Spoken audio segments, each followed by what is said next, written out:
자, 방금 전에 우리가 공부했듯이 교정시설 내에서 이제 생활하는 수용자에게 국가가 금품을 지급했거나 아니면 수용자 스스로가 자기 돈으로 자비 구매를 했거나 간에 그런 그 물건들을 가지고 이제 여러 가지 교정사고를 일으킬 수도 있고 하기 때문에 그렇다면 어떻게 이제 그 교정시설 내에서 그런 그 금품을 관리하도록 할 것이냐 하는 것도 상당히 중요하죠.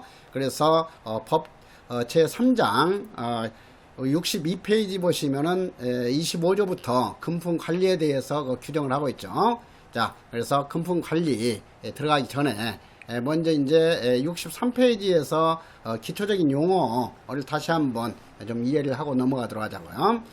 자, 거기 63페이지 그 하단에 보면은 현행법상 수용자에 관련된 금품의 그 종류 해가지고 개념 설명을 하고 있어요. 그래서 수용자와 관련된 금품의 종류와 관련된 그 개념 하면은 휴대금품하고 전달금품, 유류금품, 보관금품이 있다 하는 거. 그래서 이제 이 의미 휴대금품 하면 뭐 상식적으로 당연히 휴대하고 온 돈과 물건 이 뜻이잖아요. 그러니까 수용자가 교정시설에 수용될 때 지니고 있는 돈과 물건이죠. 그래서 돈금자 써가지고 금하고 물건품자 해서 금품인데, 앞으로 좀 주의할 것은 뭐냐면 휴대금하고 휴대품 이것은 또 구분해서 용어를 규정할 수도 있고 그래요. 그래서 법에서 다시 한번 그런 부분을 지적하도록 할게요. 그래서 금품 이것은 포괄적인 용어이고, 그 다음에 금품을 좀 세분했을 때는 휴대금, 지니고 온 돈과 그 다음에 지니고 온 물건으로 나누어서도 이렇게 법 규정이 다르게 규정할 수 있다 하는 거. 그 다음에 전달 금품도 역시 금품으로 되어 있죠. 그래서 이 전달 금품 같은 경우는 뭐냐면 일부에서 뭐 가족이라든가 친구가 이제 이 돈을 보낸다든가 아니면 어떤 거 옷이라든가 뭐 책이라든가 이런 거 물건을 사서 보낸다든가 이런 걸 말하는 거죠. 그래서 과거에는 이제 이 전달 금품도 차입물품이라는 용어를 썼었지만은 이것은 오래된 그 한자이기 때문에 뭐 일반 사람들이 잘 모르는 그런 그 의미예요. 그래서 전달 금품으로 용어를 개정한 지가 그렇게 오래되지 않았다 하는 거예요. 전달 금품. 자, 그 다음에 유류금품은 당연히 이제 남길 유자니까 남겨놓고 간 돈과 물건이죠. 그래서 유류금품에 있어서는 이제 두 가지 사유로 유류금품이 발생될 수 있다 하는 거. 수용자가 교정시설 내에서 이제 사형 집행을 당했거나 뭐 자살했거나 사망한 경우에 남긴 돈과 물건이 있을 수 있고, 신창원이처럼 이렇게 탈옥했을 때, 도주했을 때 남겨놓고 간 돈과 물건이 있다 하는 건 유류금품. 그 다음에 이제 그 보관금품에 대해서는 뭐 기본 이론에서 이 보관과 관련된 개념 이해를 했죠. 그래서 보관은 과거에는 영치라는 용어로 사용되고 있었다 하는 거. 그런데 최근에 와서 이 영치라는 용어도 생소한 용어이기 때문에 보관이라는 용어로 바꿔서 법률에서 규정을 하게 됐다 하는 거죠. 그래서 이 보관이라는 개념 정도는 한번 정도 알아둘 필요가 있어요. 이론에서는 이 정도까지는 출제할 수가 있죠. 자, 그래서 보관 내지 영치라는 것은 사유물, 수용자의 소유물을 본인을 위해서, 수용자 본인을 위해서, 그리고 시한질서를 위해서 교정시설 안에서 보관하여 처분하여 주는 행정처분이다 하는 거죠. 그래서 창고에 보관했다가 이렇게 신청했을 때는 일부 지급해 주기도 하고, 그 다음에 이제 이 석방될 때 그 창고에서 꺼내서 이렇게 되돌려주는 그런 행위들, 이런 것이 영치 내지 보관 조치다 하는 거. 그래서 여기 그 보관 개념은 이제 여기서 뭐 보관에는 반환과 그 다음에 몰치, 폐기 행위가 포함된 거 의미다 했어요. 근데 여기서도 뭐 간단하게 여기서 이 처분이라는 거 이것은 법률상의 어떤 그 의미가 아니라 사실적으로 그것을 이제 되돌려 준다든가 하는 그 행위를 뜻한다 하는 거예요. 법률상 개념을 하게 되면은 어떤 그 매매라든가 근저당 설정이라든가 이런 걸로 한정된 것이 그 처분권이에요. 처분. 그런데 여기서는 지금 처분, 영치 내지 보관 관련해서 그 처분행위라는 것은 사실적 행위다. 그 그 정도만 좀 이해하면 되는 거예요. 이것은 법률적 개념이냐 사실적 개념이냐 구분하는 것 가지고 정답으로 출제할 가능성까지는 그렇게 높지가 않아요. 다만 이제 5급 승진시험 보시는 분들은 이 정도까지는 확실하게 좀 알아둘 필요가 있죠. 자, 그래서 이렇게 그 의미를 한번 이해를 하고 그 다음에 법 25조부터 이제 보도록 하자고요. 법 25조 휴대금품의 그 보관 등 보면은 여기서 당연히 지니고 온 돈과 물건이라고 그랬으니까요. 그런데 아까 말했듯이 여기에서 이 단서에 해당하는 것은 돈은 해당되지 않고 지니고 온 휴대하고 온 돈은 해당되지 않고 물건으로만 한정해서 이 단서 규정은 적용이 된다 하는 거예요. 그래서 항상 이런 이 금품으로 되어 있는 그 용어는 금에만 해당되는 그 내용인지 아니면 품에만 해당되는 내용인지 이것까지는 좀 구분해서 파악할 필요가 있기 때문에 설명드린 거예요. 자, 그러면은 먼저 원칙적으로 소장은 수용자가 이제 처음 교정시설에 들어올 때 가지고 있었던 그런 물품 휴대금품을 교정시설에 보관한다이지 보관할 수 있다. 재량행위가 아니에요. 의무적으로 반드시 보관해야죠. 왜냐하면 가지고 온 물건 가지고 이제 사고를 칠 수도 있고 해서 교정시설의 안전과 질서를 위협할 수 있기 때문에 그러는 거예요. 자, 그런데 이제 당연히 휴대하고 온 그 돈은 보관 절차에 따라서 이제 통장에 보관해 주면 되는 거예요. 그렇지 그 돈까지 되돌려 보내거나 이렇게 할 필요는 없는 거죠. 자, 그래서 이 단서에 해당하는 것은 물건에만 해당되는 것이지 돈에는 해당되지 않기 때문에 앞으로 그 시험에 있어서도 다만 휴대금품이 이렇게 해서 교묘한 함정을 유도했을 때는 그런 점은 좀 주의해야 돼요. 특히 이제 승진시험 같은 경우에는 이런 거 좀 차원 높은 그런 거 함정 지문도 출제할 가능성이 상당히 높아요. 그래서 그런 점을 좀 주의하도록 해라. 자, 그래서 이런 거 단서가 적용되는 것은 당연히 물건에 하나인 거니까 가지고 있었던 그 물건을 이렇게 수거해서 보니까 수용자 이것을 이제 썼거나 없어질 우려가 있어가지고 그래서 빨리 그 조치를 해야 할 것이다. 자, 이런 경우는 보관 창고에다 보관해 줄 수가 없는 거죠. 그 다음에 물품의 그 종류, 크기 등을 고려할 때 보관하기 적당하지 아니한 것, 그 다음에 생명 신체에 위험을 초래할 우려가 있는 것, 이런 것 같은 경우도 보관 창고에 보관할 필요가 없는 거죠. 그 다음에 이제 폭발물이라든가 이런 것이 있을 수도 있고 위험한 것이 있을 수 있으니까 시한 질서를 해칠 우려가 있는 물건도 교정시설 내 보관 창고에 보관해야 할 그런 거 대상이 아니다라고 규정을 하고 있죠. 그 밖에도 이제 보관할 가치가 없는 쓰레기 같은 가치가 없는 그런 물건 이런 것들도 이렇게 번거롭고 비용만 많이 드는 보관 조치할 필요가 없는 거죠. 자, 그래서 이런 휴대금품에 대해서도 이러한 보관하기에 적합하지 아니한 사유가 있는 경우에는 그 수용자, 신입 수용자가 지정하는 사람에게 보내게 하거나 그 밖에 적당한 방법으로 처분하게 할 수도 있다. 반드시 자신이 지정하는 사람에게 보내게 해야 되는 것은 아니다 하는 정도로만 파악하고 있으면 되겠죠. 그 다음에 이제 그 이항에 있어서 소장은 수용자가 이랑 단서에 따라서 처분해야 할 휴대품을 역시 처분해야 할 휴대품이지 처분해야 할 그 대상이 되는 것은 휴대금품은 될 수 없다고 그랬어요. 그래서 그 점 좀 주의하고 휴대품을 상당 기간 내에 처분하지 아니하면 폐기할 수 있다이지 폐기해야 한다가 아니죠. 의무적으로 반드시 폐기해야 되는 것은 아니다. 이것도 불이익을 주는 그런 거 조치이기 때문에 의무적 규정이다. 이렇게 이해하면 되겠어요. 그 다음에 26조 하게 되면은 수용자가 지니는 물품 이렇게 하니까 얼핏 생각할 때는 이 보관 물품하고 이렇게 같은 개념으로 착각할 소지가 있겠죠.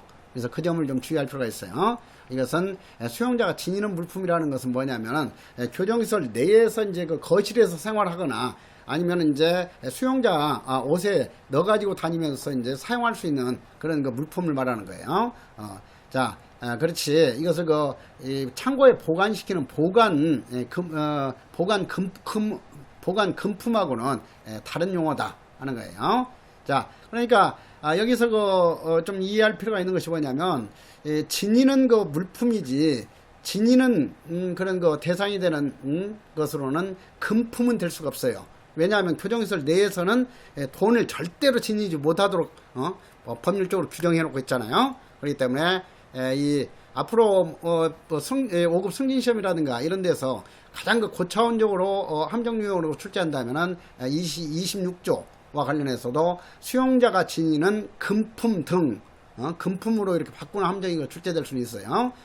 근본적으로 수용자가 지니는 대상이 되는 것은 돈은 지니는 대상이 될 수 없기 때문에 물품으로만 한정이 된다 하는 거예요. 자, 그 점을 좀 염두에 두도록 하고요. 1항 수용자는 편지, 도서, 그 밖에 수용생활에 필요한 물품을 법장이 정하는 범위에서 지닐 수 있다 하지, 역시 어떤 그 범위 정하는 것은 법무부 장관이 전국 교정시설 전체적으로 통일해서 정하는 것이지 지청장이나 소장이 개별적으로 정하는 것이 아니다 하는 것을 다시 한번 이해하도록 하고요. 그래서 범위 정하는 것은 원칙적으로 법무부 장관이 한다 하는 거. 그래서 법무부 장관이 정하는 범위에서 지닐 수 있도록 하고 있죠. 많은 것을 다 뭐 지니게 할 수는 없는 거예요. 그 비좁은 그 거실에서 많은 물건 다 이렇게 지니도록 하게 되면은 제대로 뭐 혼란스럽고 해가지고 또 많은 인원을 수용할 수도 없게 되고 하는 것은 당연하죠. 자, 그래서 법무부 장관이 정하는 범위 내에서만 그 지닐 수 있도록 해줄 수 있다 하는 거. 2항 소장께서는 법장이 정하는 범위를 벗어난 물품으로서 교정시설에 특히 보관할 필요가 있다고 인정하지 아니한 물품, 보관할 필요, 이것은 보관 창고에 보관하는 행위잖아요. 아까 말했던 그 영치 행위. 그래서 영치 내지 보관할 필요가 있다고 인정하지 아니하는 물품은 수용자로 하여금 자신이 지정하는 사람이 보내게 하거나 그 밖에 적당한 방법으로 처분하게 할 수 있다. 그래서 이것도 이제 아까 휴대품과 똑같은 내용으로 이렇게 규정을 하고 있잖아요. 그 다음에 그 사망이 있어서 이 수용자가 역시 아까 단서에서 규정한 휴대품처럼 처분해야 할 그 물품을 상당 기간 내에 처분하지 아니하면은 폐기할 수 있다. 자, 그 다음에 그 27조 하게 되면은 수용자에게 금품 전달, 그러니까 차임 물품을 그 전달하는 거라고 그랬어요. 과거로 말하면 차임 물품. 자, 그래서 27조 보시면 당연히 이제 이 금품 전달하는 거 주체는 수용자 외의 이 교정시설 밖에 있는 사람이죠. 그래서 이 수용자 외의 사람, 친구라든가 가족과 같은 수용자 외의 사람이 수용자에게 금품을 건네줄 것을 신청한 때에는 소장은 다음 각호의 어느 하나에 해당하지 아니하면 원칙적으로 의무적으로 허가줘야 된다 하는 거예요. 자, 그래서 원칙적 허가다. 금품 전달. 그래서 이제 뭐 수용자에게 일부에 있는 그 사람이 이제 옷을 들여 보낸다든가 아니면 뭐 책을 이렇게 발송해 왔다든가 이런 것 같은 경우에 이제 원칙적으로 그러한 것을 거절해서는 안 되고 허가해야 된다 하는 거. 그래서 역시 이것도 이제 허가할 수 있다로 바꾸는 것은 좀 주의할 필요가 있어요. 자, 그래서 이제 이 허가할 수 없도록 규정하고 있는 요건이 뭐냐? 당연히 이제 건복이 나왔기 때문에 교화 또는 건전한 사회복지, 즉 건복의 대상이 되는 것은 수형자이지 모든 그 수용자가 해당되지 않는다고 그랬어요. 그래서 이 점도 항상 그 주의하면서 수형자의 형이 확정된 수형자의 교화 또는 건전한 사회복지를 해칠 우려가 있는 그런 거 금품 전달 물건 이것은 허가해서는 아니 된다 하는 거. 그 다음에 뭐 폭발물과 같은 이런 뭐 시한 질서를 해칠 우려가 있는 그런 거 전달 물품도 절대로 허가해서는 안 되죠. 자, 그래서 허가할 수 없는 그런 거 사유를 이해를 좀 하도록 하고요. 자, 그래서 수용자의 건복을 해칠 우려가 있는 물건과 시한 질서를 해칠 우려가 있는 물건은 전달 허가할 수 없다 하는 거. 그 다음에 2항 소장은 수용자 외의 사람이 수용자에게 주려는 그 금품이 이제 금지 사유에 해당하는 하거나 수용자가 금품을 받지 아니하려는 경우에는 해당 금품을 보낸 사람에게 되돌려 보내야 한다. 당연한 내용이죠. 그 다음에 사망에 있어서 소장은 이왕의 경우에 금품을 보낸 사람을 알 수 없거나 주소가 명확하지 않는 경우라든가 해가지고 보낸 사람을 알 수 없거나 보낸 사람의 주소가 불분명한 경우에는 금품을 다시 가지고 갈 것을 이제 교정 시설에 이제 이 사이트라든가 이런 데 공고하도록 해야 된다. 공고해야 하고, 그리고 공고한 후 이제 시험에 출제되는 것은 그 사망의 이 내용이에요. 자, 그래서 사망은 별표 2개 하세요. 소장은 금품을 보낸 사람에게 사람을 알 수 없거나 보낸 사람의 주소가 분명한 경우에는 불분명한 경우에는 분명하지 아니한 경우에는 금품을 다시 가지고 갈 것을 공고해야 하고, 자, 여기까지는 뭐 별 함정 유도할 만한 내용이 없어요. 당연히 이 내용 가지고 함정 유도하겠죠. 공고한 후 6개월이 지나도 금품을 돌려달라고 청구하는 사람이 없으면 그 금품은 국고에 귀속된다. 국고에 귀속시킬 수 있다가 아니야. 당연히 그냥 소유권 박탈해가지고 국가 소유로 만들도록 한 그 규정이다 하는 거죠. 그래서 공고한 후 6개월, 이것은 이제 전달 금품에 대해서는 6개월 경과 후 국고 귀속이다. 이렇게 기억을 해야 돼요. 이제 잠시 후에 공부하게 될 그 유류금품과 관련해서는 1년 경과 후 국고 귀속이고, 보관 금품에 대해서도 1년 경과 후 국고 귀속이에요. 그래서 그 6개월하고 1년을 헷갈리도록 하는 문제가 출제 가능성이 매우 높겠죠. 자, 그래서 사망은 그 세 가지를 항상 대비시키면서 기억해야 할 내용이다 하는 거. 그 다음에 사항에서 소장은 이양 또는 그 사망에 따른 그 조치를 하였으면 그 사실을 수용자에게 알려줘야 한다.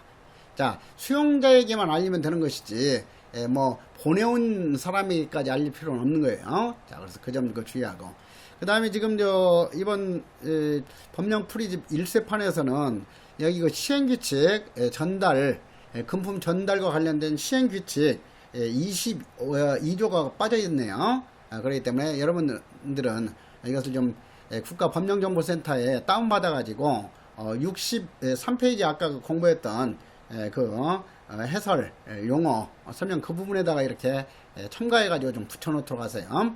자, 그러면은 시행규칙, 이것도 이제 특히 그 승진시험 같은 경우에는 출제 가능성이 높고 하기 때문에 시행규칙 22조 같이 보고 넘어가도록 하자고요. 시행규칙 22조 보면은 전달금품 허가해가지고 소장은 수용자의 외사람이 수용자에게 금원을 건네줄 것, 여기서 또 뭐 어려운 그런 그 한자를 써놨잖아요. 그냥 돈을 건네줄 것을 신청한 경우에는 이렇게 하면 되는데, 이렇게 금원, 지금 사용하지도 않는 한자를 아직까지 개정하지 않았어요. 자, 그래서 이런 것은 그냥 싱긋 웃으면서, 그래, 수용자에게 돈을 건네줄 것을 신청하는 경우에는 현금만 허가하는 것이 아니라 수표, 우편안까지도 허가한다 하는 거. 자, 그래서 거기에 이제 이 부분에 있어서는 현금 범위에서 허가한다 이렇게 바꿔서 출제할 가능성이 높아요. 그래서 그 점을 주의하도록 하고, 다만 수용자 외 사람이 온라인으로 수용자의 예금 계좌에 입금한 경우에는 금원을 건네줄 것을 허가한 것으로 본다 하는 거. 그래서 그 단서 부분도 한번 이해를 할 필요가 있어요. 돈 보내온 경우에는 돈도 원칙적으로 이제 전달하는 거 허가하도록 하고 있기 때문에 이렇게 그 단서 규정은 온라인으로 수용자의 예금 계좌로 입금한 경우에는 금원을 건네준 것을 허가한 것으로 본다 하는 거. 그 다음에 이 항에 있어서 소장은 수용자 외사람이 수용자에게 음식물을 건네줄 것을 신청하는 경우에는 법장이 정하는 바에 따라서 교정시설 안에서 판매되는 음식물 중에서 허가하는 것이 원칙이다. 외부에서 이제 사가지고 들여보내면 뭐 여러가지 식중독에 걸릴 수도 있고 여러가지 뭐 살해 할 수도 있고 그러잖아요. 자, 그래서 그 안전을 위해서 원칙적으로 음식물에 대해서는 교정시설 안에서 판매되는 음식물을 그 전달하도록 하고 있다 하는 것. 다만 이제 반드시 교정시설 안에서 판매된 음식물만 전달하도록 하는 것은 아니다. 원칙, 예외 없는 원칙은 드물다 했듯이 여기서도 예외가 인정되고 있죠. 그래서 이제 거기 예외적으로 교정시설 안에서 판매되는 음식이 아니라 할지라도 교화 프로그램 시행을 위해서 이제 뭐 종교 단체에서 매주 이렇게 와가지고 스님이 와가지고 이제 종교 이렇게 행사하면서 거기 떡을 나눠준다든가, 뭐 신부님이나 목사님께서 이제 뭐 외부에서 만든 거 음식물 이렇게 나눠주도록 한다든가 이런 것을 뜻하는 거예요. 이런 데마저도 이제 금지시킬 수가 없기 때문에 거기에 교화 프로그램 시행을 위해서 종교 행사 및 교화 프로그램 시행을 위해서 교화 프로그램 시행 같은 경우는 이제 뒤에 공부하겠지만은 가족 만나무 집 같은 경우 뭐 설날이라든가 추석이라든가 이런 때 이제 이 가족들이 정성스럽게 음식물 만들어 가지고 가지고 와 가지고 이렇게 넓은 식당이라든가 강당, 잔디밭 이런 데서 나눠서 음식물 나눠 먹도록 하고 뭐 남은 물건 이렇게 가지고 와서 동료들이랑 좀 나눠 먹으라 이렇게 줄 수도 있고 하는 거잖아요. 그렇기 때문에 이러한 그 종교 행사 및 교화 프로그램의 그 시행을 위해서 특히 필요하다고 인정하는 경우에만큼은 교정시설 안에서 판매되는 음식물이 아니더라도 건네줄 것을 허가할 수는 있다 하는 거. 그 다음에 3항 보면은 소장은 수용자 외의 사람이 수용자에게 음식물 외의 물품을 신청하는 경우에는 다음 각호의 어느 하나에 해당하지 아니하면 법무부 장관이 정하는 교정시설의 범위 및 보관 범위 및 수용자가 지닐 수 있는 범위에서 허가하는 것이 원칙이다. 역시 허가할 수 있다가 아니에요. 허가한다죠. 다만 이제 그 금지되는 그런 그 요건으로 규정한 것이 뭐가 있는가 하는 정도는 특히 승진시험과 관련해서 알아둘 내용이에요. 오감 또는 통상적인 그 검사 장비로 내부 검색이 어려운 그런 그 물품. 그래가지고 이제 도저히 내부에 어떤 것을 숨기고 있는지 어떤 성분이 들어있는지 이런 것을 파악할 수 없는 것까지 이렇게 전달하도록 하는 것은 위험할 수 있잖아요. 그건 너무나 당연한 거고. 그 다음에 이제 음란하거나 현란한 그 그림, 무늬가 포함된 그런 그 물품이라든가 뭐 성인 잡지라든가 이런 것 같은 경우도 그래서 이렇게 전달하지 못하도록 명시 규정을 두고 있는 거예요. 그 다음에 어떤 그 사행심을 조장하기 위한 로또 복권이라든가 이런 것들도 해당되지 않는 거고, 뭐 화투라든가 포커 이런 것도 여기 해당이 되죠. 사행심을 조장하거나 심리적인 안정을 해칠 우려가 있는 그 물품, 도주 자살, 자살 등에 이용할 수 있는 금속류라든가 끈, 가죽 등이 포함된 물품, 그리고 위화감을 조성할 우려가 있는 뭐 명품 브랜드의 어떤 그 의류라든가 이런 것들도 금지시킬 수 있는 명문 규정을 두고 있다 하는 정도로 좀 이해할 필요가 있어요. 6호 그 밖에 수용자의 교화 또는 건전한 사회복지를 해칠 우려가 있거나 교정시설 안전 또는 그 질서를 해칠 우려가 있는 물품에 대해서는 전달을 허가하지 아니하도록 명문 규정을 두고 있다. 그래서 허가 금지 요건에 대해서는 어떤 내용이 규정되어 있는가 하는 정도까지는 한번 이해해 둘 필요가 있어요. 자, 그렇게 정리하도록 하고, 그 다음에 28조로 넘어가도록 하자고요. 유류금품 제1항 소장은 사망자 또는 도주자가 남겨두고 간 금품이 있는 경우에, 사망자의 경우에는, 자, 사망자가 이제 수용자가 사망하게 되면 그 유류 금품 이것은 이제 당연히 누구에게 상속이 돼야 돼요? 일반 가족에게 상속되는 게 아니죠. 민법상 상속권이 있는 가족 이게 이제 이 상속이 되는 거예요. 자, 그렇기 때문에 이 사망한 경우에는 뭐 가족이라고 해서 이렇게 돌려줄 수가 없어요. 상속인에게 되돌려줘야 된다 하는 거. 그래서 사망자의 경우에는 가족이 아니라 상속인에게 되돌려줘야 된다. 그 다음에 이제 도주한 놈, 탈옥한 놈은 본인이 신청하진 않겠죠, 절대로.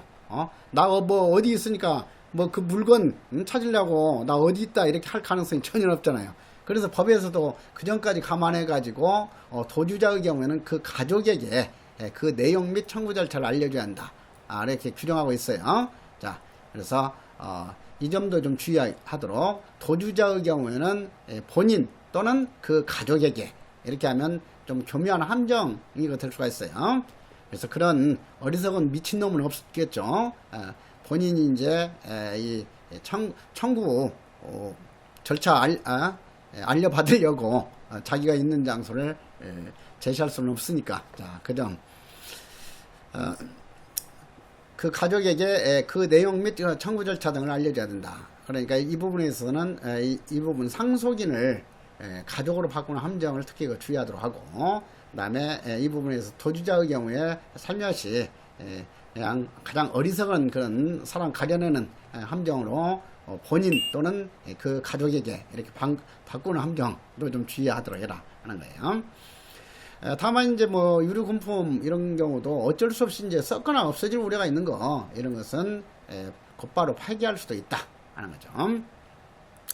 그 다음에 아까 대비시켰듯이 이렇게 찾아가도록 상속인 아니면은 가족에게, 그러니까 이제 그 도주자의 경우에는 가족에게 이러이러한 물건 남겨놓고 이제 탈옥했으니까 찾아가세요 이렇게 알려주는 거고, 그 다음에 사망한 경우에는 상속인에게 알려줬는데, 이 상속권자나 가족이 이제 금품을 내어달라고 청구하면 지체 없이 내줘야 된다는 건 너무 당연해요. 그런데 이제 알림은 받은 날로부터, 그리고 알려줄 수 없는 경우에는 청구 사유가 발생한 날로부터 1년이 지나도록 청구하지 아니하면 그 금품은 국고에 귀속 된다이지 귀속시킬 수 있다가 아니에요. 다만 아까 전달 금품하고는 구분하도록 해라.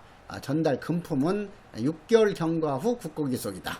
그러나 유류금품과 보관금품은 1년 경과 후 국고 귀속이지 6개월 경과 후 국고 귀속이 아니다. 항상 그 점을 주의하도록 하고, 그 다음에 보관금품에 있어서도 이 보관, 이것은 이제 아까 원칙적으로 이 보관된 물건, 물건과 돈, 이것은 이제 원칙이 뭐예요? 이랑 소장은 이 수용자가 석방할 때는 뭐 신청하건 신청하지 않건 당연히 법률상 규정에 따라서 그 보관하고 있는 수용자의 휴대 금품을 본인에게 돌려줘야 된다 하는 거. 다만 보관품을 한꺼번에 가져가기 어려운 경우에는 특별한 사정이 있어서 수용자가 석방 시 소장에게 일정 기간 내에, 자 이것도 아주 중요해요. 자 그래서 29조는 별표 2개 하세요. 그래서 지금 이제 석방할 때 돌려주는 것이 원칙인데, 보관했던 그 모든 물건 다 돌려주려고 하니까 뭐 책도 뭐 50건이나 되고 한꺼번에 가져가기가 어려운 부피다 해가지고, 나 이번에 이렇게 뭐 나는 누가 데리러 온 사람도 없고 해가지고 버스 타고 가야 되는데 한꺼번에 가져갈 수 없습니다 해가지고 좀 보관해 주세요 이렇게 해가지고 보관 신청한 경우에는 1개월 한 달 범위 내에서만 이렇게 한정해서 보관 해줄 수가 있다 하는 거예요. 그래서 반드시 보관 금품을 석방할 때 돌려줘야 되는 것은 아니다 하는 거. 자 그래서 보관품을 보관해 줄 것을 신청한 경우에는 반드시 석방할 때 반환 하는 것은 아니다 하는 건, 1개월 이내의 범위 내에서는 이렇게 이 보관 금품을 보관해 줄 수가 있다 하는 거. 자 그래서 이 1개월, 이것이 아직까지는 기출문제 한 번도 출제가 안 됐는데 머지않아 2개월 내지 3개월로 바꾸는 문제 반드시 출제할 거예요. 자 그래서 29조 확실하게 알아두도록 하고, 그 다음에 이제 뭐 이항은 아까 유류금품과 마찬가지로 이제 이 한 달 이내에 찾아가야 되는데 찾아가지 않았을 때는 어떻게 해야 되느냐 하는 거죠. 자 그래서 이제 이런 거 보관금품 찾아갈 때는 본인, 피석방자 본인만 이렇게 찾아갈 수 있는 것이 아니라 가족도 찾아갈 수가 있어요. 자 그래서 이제 이 피석방자 본인 또는 그 가족이 돌려달라고 청구한 경우에는 피석방자 본인에게 돌려줄 수도 있고 가족에게 돌려줄 수도 있다 하는 거. 자 그래서 그 보관품에 대해서 처리 절차, 그래서 이제 아예 여기서는 그냥 바꿔가지고 여러분들 이해하기 쉽게끔 이렇게 바꿔서 정리를 했어요. 소장은 피석방자가 남겨두고 간, 피석방자라는 것은 뭐야? 석방을 당한 사람이죠. 그러니까 이거 피석방자는 이제 만기 석방이 됐건 가석방이 됐건 뭐 사면에서 석방됐건 법률상으로 더 이상 수용할 수 없는 그런 그 대상자이죠. 그래서 석방을 당한 사람 이 뜻이에요. 피석방자. 그래서 이건 수용자하고는 전혀 다르죠. 소자가 남겨두고 간 보관품이 있으면은 피석방자 본인 또는 가족에게 그 내용 및 청구 절차 등을 알려줘야 한다. 다만 썩거나 없어질 우려가 있는 것은 당장 폐기할 수도 있다. 자, 이것 때문에 아까 이제 이 보관 품에 대해서 여기서도 보관 금품이 아니죠. 돈은 어차피 석방할 때 바로 100% 다 돌려줘야 돼. 그걸 남겨둘 필요가 없죠. 온라인 계좌로 쏴줘도 되는 거고 하는 거니까. 그렇기 때문에 이제 여기서 애가 적용되는 것도 역시 보관 품에 한해서만 이렇게 1개월 연장해 가지고 보관해 달라고 할 수 있다 하는 거. 그래서 보관품이 있으면은 그리고 이제 그 찾아가지 않은 경우에는 피석방자 본인 또는 가족에게 그 청구 절차 등을 알려줘야 된다. 자, 그래서 청구 절차 이것이 도주자의 경우에는 본인은 해당되지 않지만 이 피석방자의 경우에는 당연히 본인에게 알려주는 게 원칙이죠. 그래서 이 점을 그 도주자하고 이렇게 헷갈리도록 문제를 만들 수 있으니까 그 점을 주의하도록 해라 하는 거예요. 그 다음에 이제 역시 이 찾아가도록 이렇게 한 보관 품에 대해서도 1년 지나도 그 청구하지 아니하면은 그 금품은 국고에 귀속된다 하는 것. 자, 그래서 이 부분에 있어서도 이 종합적으로 모아가지고 전달 금품에 대해서는 이 전달 금품에 대해서는 이제 보낸 사람에게 이제 찾아가도록 알려야 된다 하는 것은 너무나 당연하고, 그래가지고 6개월 이내에 찾아가지 않으면 이것만 좀 알아두면 돼. 6개월 국고에 귀속시킬 수 있다가 아니라 귀속한다. 자동적으로 그냥 소유권 뺏어가지고 국가 소유 물건으로 되도록 규정하고 있다 하는 거. 그 다음에 이제 이 보관 금품하고 유류 금품은 1년 경과 후 국고 귀속한다. 국고기에 귀속된다 하는 건. 그래서 그 점까지 이제 알아두면 되겠어요. 자, 그리고 항상 그때그때 아까 우리가 1교시 때 했듯이 단원별 오해 핵심 체크 이런 것은 여러분들이 그때그때 뒤로 미루지 말고 확실하게 복습하도록 하세요. 그래서 법조문 이런 것은 아무리 내가 이해주를 이렇게 구체적인 함정 요령까지 제시한다고 하더라도 여러분들이 제대로 득점하려면 적어도 10회도 이상은 돼야 돼요. 그래서 항상 그냥 기회가 될 때마다 뭐 이동할 때건 뭐 근무할 때건 언제라도 이 법령 귀에 꽂고 다니면서라도 이렇게 듣고 이렇게 하도록 하세요. 잠시 쉬도록 할게요.